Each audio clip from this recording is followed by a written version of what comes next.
my job was to fly a 1930s open cockpit vintage biplane up and down the beach of Australia, taking one person for a ride at a time.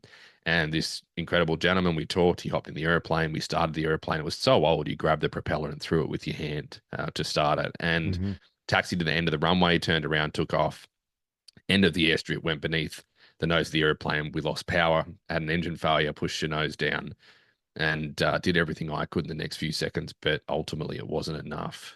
And what resulted was a really horrific wreck. And that's brutal. I don't know why I do this for a living, but I was cut from the wreckage, flown to hospital as the only survivor.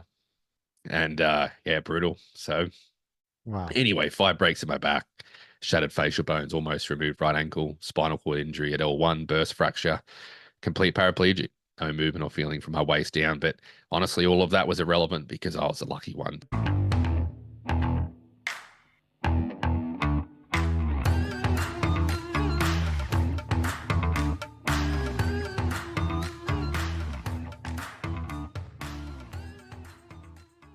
Welcome to our Industrial Advisors podcast. You have Bill Condon and Matt McGregor, and we have a really awesome guest today, Ryan Campbell. And I'll give you a little bit of background on Ryan, and then I'll let Ryan share more of his story. But to bring it back to when Ryan was young, I grew up in Australia and really became fascinated with flight at a very early age. And as a 14-year-old, he was fixated on becoming a pilot, did a bunch of after school jobs to pay for some private lessons. And by the time he started flying, and then by the time he was 15, he went on to achieve his first prominent goal in life and flew an airplane solo for the first time on his 15th birthday, which is super impressive. And then he decided he wanted to have another goal, and that was to fly a single engine airplane around the world as a teenager.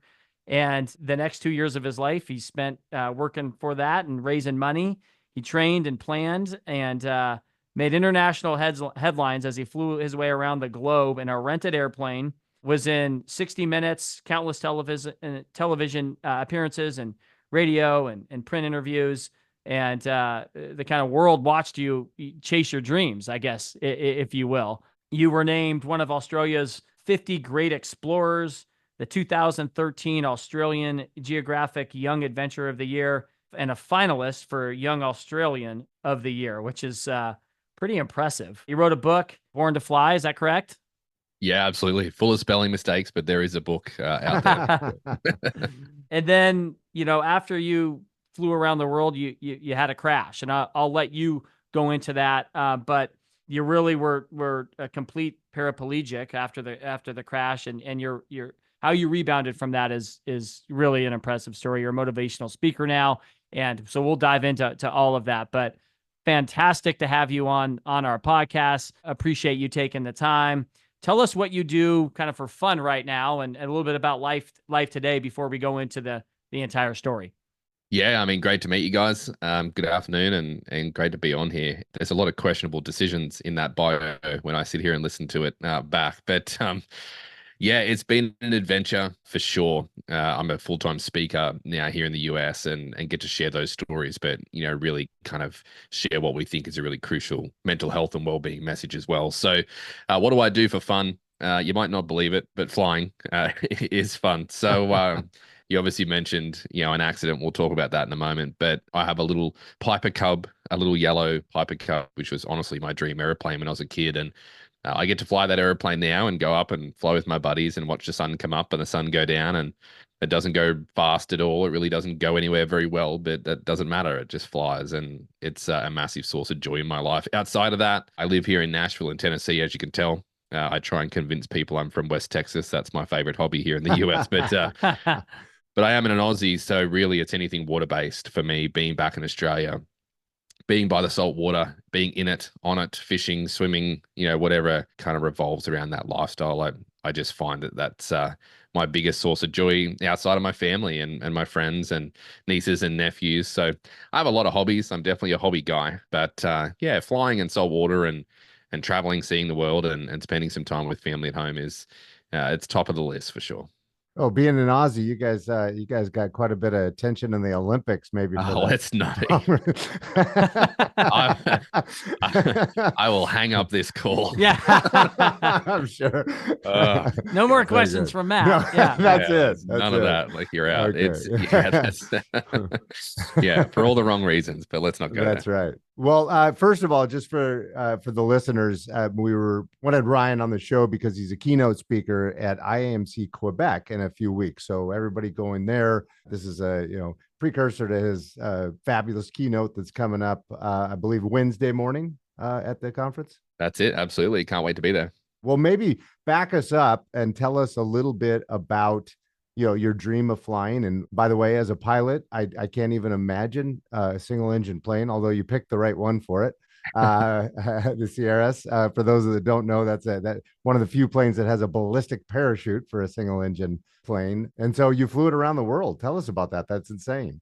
Yeah, I think it seemed like a good idea at the time. And it really was a life-changing experience. I was a 6-year-old kid, went for a fly on a Boeing 737 just prior to September 11, allowed to walk through the cockpit door and meet the pilots in cruise. And it changed my life. And I stood there with my 2 older brothers and just fell in love with this whole idea of flying. The crew in the front of that airplane were the coolest people I'd ever seen in my life. And that was it. From that day on, I discovered a passion, and I had no idea that aviation would bring me the very best, but also, as we've kind of touched on, the very worst experiences. And despite all of that, it's still a huge pillar and kind of part of my life. So yeah, it was just I was willing to do whatever it took to fly. I come from a normal Aussie family, farming background. My dad was a truck driver, mum was a stay-at-home mum. I took an after-school job, a weekend job, saved up all my money and learned to fly. And it was flying solo on the first day that I legally could that kind of, not only was it a great achievement, my first big achievement as a young kid, but it just made me want to do everything I could in aviation at like the youngest possible age. I was just hungry every day. And that led to this ridiculous idea of wanting to fly around the world. 2008, the youngest person to have done it was 37. It was broken down to 23. I was 17, not very good at math, but it seemed like there was some time there to potentially attempt this. And it started this insane 2 years of, we fundraised $250,000, and I flew to America and knocked on the door of the world's largest aircraft manufacturer in Kansas and asked for an airplane, and they said no. So then I went and rented an airplane, and it was just this massive 2 years that honestly we're more proud of than the round the world flight itself. It was, Sure. how do you take an idea and turn it into something that was attemptable? And then the expedition itself, gosh, 24,000 nautical miles, 35 stops, 15 countries. Shortest leg was 20 minutes. Longest leg was Hawaii to California, 2,150 nautical miles over water, 15 hours nonstop. So, So can I ask you a question right there? As just being a pilot in a single engine plane, I think the Cessna, if I recall, does about 1,000 miles. How do you fly from Hawaii to California in a Sierra? yeah, so we took an airplane that really runs out of fuel in 5 or 6 hours, and we removed the back seat and we installed 160 gallons of fuel in a bladder tank, so a glorified bag inside the cockpit. So we had 252 gallons of fuel in that airplane, and it was legally but operating overweight, and I was 30%, I think 25% overweight if I remember right, and you couldn't climb up the step. It'd end up on its tail. You had to climb up over the front of the wing. It was in what's called a ferry configuration. We had long distance HF radio equipment. We had all sorts of stuff, life rafts, ditch bags in this airplane. So it wasn't designed for the job, but we did our best to get it to a point where it could attempt the job, and off we went. So Wow. Crazy. That's Okay. incredible. Yeah. So you're doing all these incredible things and you're accomplishing all these amazing things at such a young age, and continuing to just raise the bar and raise the bar and raise the bar. Tell us a little bit about the crash, and then after that how you persevered. yeah, so gosh, it's a long story. We could talk all day, but ultimately life was really good. So I finished this round the world flight. I'm a normal Aussie kid shaking hands with Prince William and talking about flying with Prince William, and shaking the hand of Buzz Aldrin, who walked on the moon, and like just doing things that are not normal for a normal Aussie kid. And it was a whirlwind. I was so grateful for it. It was an amazing opportunity to write a book and do all that stuff. But I had a job offer from an airline, my dream airline, Qantas, the regional carrier for Qantas Link, and I turned it down because I wanted to fly vintage airplanes and specifically had a dream to fly a World War II fighter called a Spitfire. And I was only 21, so I didn't want to go and drive the bus at 21. I had a whole life to do that. So I wanted to go and improve my skills as a pilot and gain more experience. That led to flying a vintage biplane. And I will get through this really quick. It's, as you'll see at the event, it's a brutal little story. But long story short, I had a gentleman on board, had a bit of flying experience. I was at work. My job was to fly a 1930s open cockpit vintage biplane up and down the beach of Australia, taking one person for a ride at a time. And this incredible gentleman, we talked, he hopped in the airplane. We started the airplane. It was so old, you grabbed the propeller and threw it with your hand to start it. And taxied to the end of the runway, turned around, took off. End of the airstrip, went beneath the nose of the airplane. We lost power, had an engine failure, pushed your nose down, and did everything I could in the next few seconds. But ultimately, it wasn't enough. And what resulted was a really horrific wreck. And it's brutal. I don't know why I do this for a living, but I was cut from the wreckage, flown to hospital as the only survivor. And yeah, brutal. So Wow. anyway, 5 breaks in my back, shattered facial bones, almost removed right ankle, spinal cord injury at L1, burst fracture, complete paraplegic, no movement or feeling from my waist down. But honestly, all of that was irrelevant because I was the lucky one. So what that started was 5.5 months in hospital, 1.5 years in rehabilitation, a journey not just back, thankfully, to walking. I still have a lot wrong with me. You know, can't push my feet, roll my feet, move my toes, no calf muscles, no glute muscles, no feeling in my feet, the back of my legs where I sit, and bladder and bowel function and all of that stuff is gone. But I always say that's overrated. Who needs that anyway, right? If you don't laugh, you cry. So lots of stuff wrong, but lots of stuff came back, and incredibly lucky to have a life where I can not only walk, but more importantly, adapt, you know, to have the ability to find new ways to do old things. And really, walking was a stepping stone on the way back to flying. Had no push in my feet. Can't activate the brakes in the majority of airplanes, which, you know, basically took away that idea of a career in the airlines. Or I dreamt of that since I was 6. That's something I still struggle with, especially when I fly to work and an airline pilot walks past me in the terminal. That's a tough pill to swallow. I think it always will be. But what that ultimately led to is flying an airplane with special brakes. That is the Piper Cub. His name is Doug. That has brakes activated by your heels. And then what that led to was this desire inside of me. It was like, hey, I want to still fly for a living. And I actually went on as an incomplete paraplegic to learn to fly a helicopter. And I gained my commercial chopper license. I was flying the helicopter one day, landed, hopped out of the helicopter, had some help to put it away in the hangar, hopped in my car. My foot hurt. That was odd. I can't feel my feet. Took off my shoe. It was full of blood. Put my shoe back on. I went to hospital. And I spent the next 9 days in a burns unit, 2 months back in the wheelchair that they had built me. There was a rock in my shoe. I flew all day not knowing the rock was in my shoe. It damaged my foot. And it was 2.5 months for it to heal. So I spent a lot of time in that wheelchair, a lot of time struggling because I really had just found a bit of a stride out the back of what was 2 really hard years. And then this had stopped it. So that led to this idea of, you know, trying to come to grips with what I couldn't and couldn't do physically and what I should do. You know, I had these massive high and a massive low and lots of lessons in there. And I didn't want to be a speaker, but I probably should share it. So I packed up my life, sold everything except the Piper Cub, put him in a box, shipped him to America. And then I moved to the States. And that's what started this big old speaking. I talk about these 2 big chapters and I say, hey, I went to this high and this low. They're borderline unrelatable chapters, even for me, let alone everyone else. But my greatest lesson at a point in my life where I was really struggling with mental health and well-being, at a point in my life where everyone thought I was so successful and I was doing well and I was back on my feet and everything was rosy, right? You just looked at social media and went, this kid's living the dream. At that point, when I looked successful, I was struggling with mental health more than I ever had in my entire life. And I was exhausted. I was burnt out. I'd strived so hard for so long since the accident to rebuild my life, but really I'd ticked the wrong boxes. And when I ended up at the destination, I was dissatisfied and I was full of anxiety and depression. I was sad. And at that same point in my life, for some reason, I wiped my bank account clean and I bought a 1960 pink Cadillac, a 19-foot long vintage car that is bright pink with white leather interior. And I bought it because I loved America and I loved the diner scene in the 50s and 60s and, you know, Mel's Diner, American Graffiti. I'd always loved all that. I'd always wanted the real pink Cadillac. Well, that car, and we don't have time today to go all the way into it, but that car went on to teach me the most valuable lesson of my life, and that is the power of prioritizing joy. And we now have a conversation where we want to push back. We want to help people push back on all the external pressures of society and social media and all of these beliefs of what we should be or should have in order to be successful. And we want people to stop putting joy as such a low priority in their life and realize that the hobbies, the interests, the simple pleasures that we have in life, the things we do that make us smile like a kid, are so incredibly essential. They're not selfish, they're essential.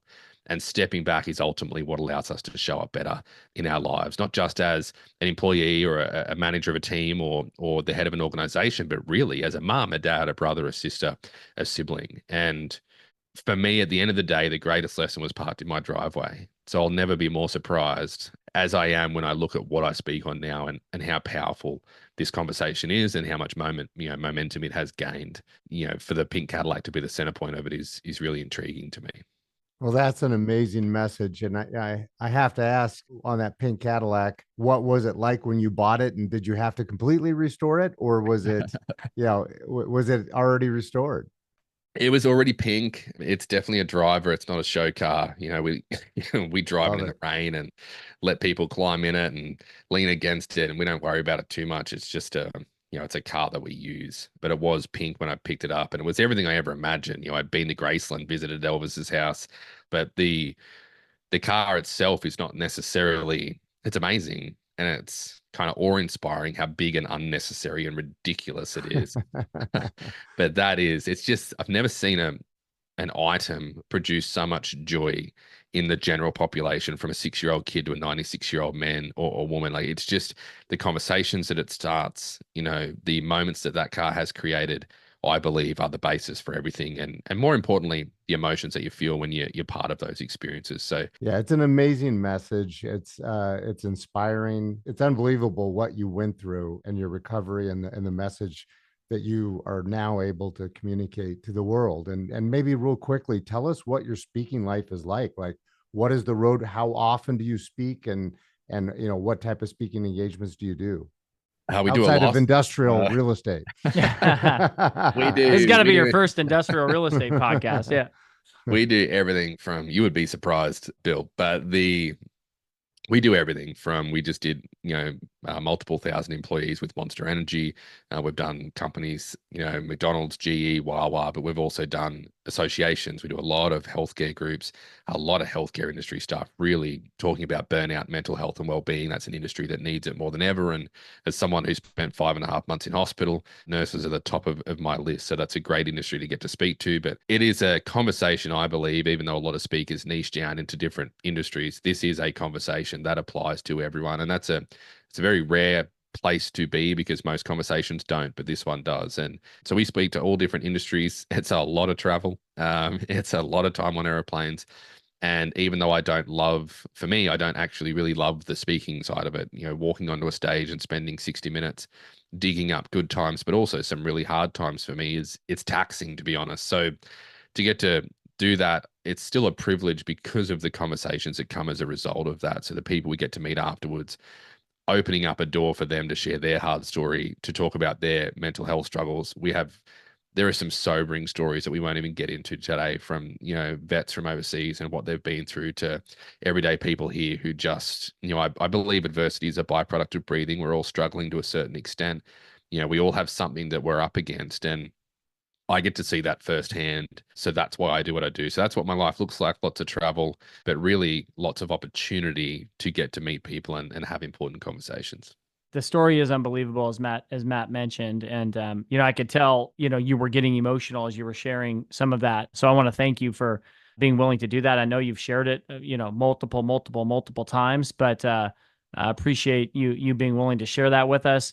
And you obviously are making a huge difference and impact in everybody that you speak to and with. So we're really looking forward to seeing you in Quebec City and hearing more. But thank you for being on our podcast, opening up and sharing such an unbelievable story with us. No, it's my pleasure and great to be here. Appreciate the invite. And thanks for you guys having these conversations, because you just never know who it reaches and how it helps. So it's crucial. That's right. Thank you so much, Ryan. Look forward to seeing you in a couple of weeks. Yeah, Thanks, we'll guys. see you in Quebec City.